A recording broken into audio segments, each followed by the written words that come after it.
في حديث عن النبي عليه الصلاة والسلام بيقول: يوشك الأمم أن تتداعى عليكم كما تتداعى الآكلة إلى قصعتها. قال قائل: ومن قلة نحن يومئذ؟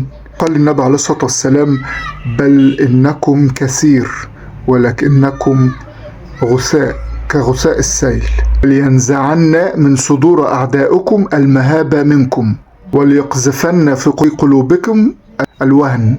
فقال قائل: يا رسول الله، ما هو الوهن؟ فقال: الوهن هو حب الدنيا وكراهية الموت. واحنا زي ما احنا شايفين الحرب في غزة وصلت لمراحل قد ايه، ولسه مؤخرا كان في حالات اغتصاب للفلسطينيات زي ما قالوا في عند مستشفى الشفا.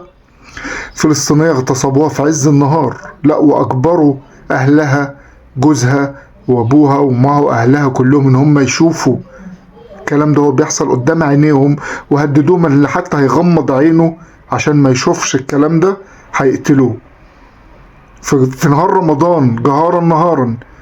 فالأمة في الحضيض، لا في نخوة ولا شهامة ولا رجولة ولا أي حاجة خالص عندنا كمسلمين بالكامل بدون استثناء.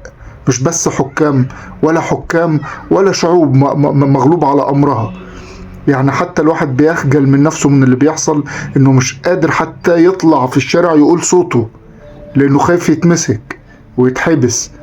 أصلا يتحبس على الفاضي، ما عملش حاجة بس عشان نازل يقول لأ للي بيحصل. يعني المفروض كلنا نخجل من نفسنا والله العظيم اللي بيحصل. بنصوم وبنصلي وبنتعبد وبندعي ربنا، هو ده بس اللي احنا بنعمله، ما بنعملش حاجة تانية اكتر من كده. خايفين من الموت، الكلام ده للحكام. انتوا خايفين على كراسيكوا، مش خايفين على الدول تنهار ولا خايفين على الدول من الحروب. انتوا خايفين على نفسكوا، انتوا مش خايفين على حد تاني، على الملكوت بتاعكوا، على دنيتكوا.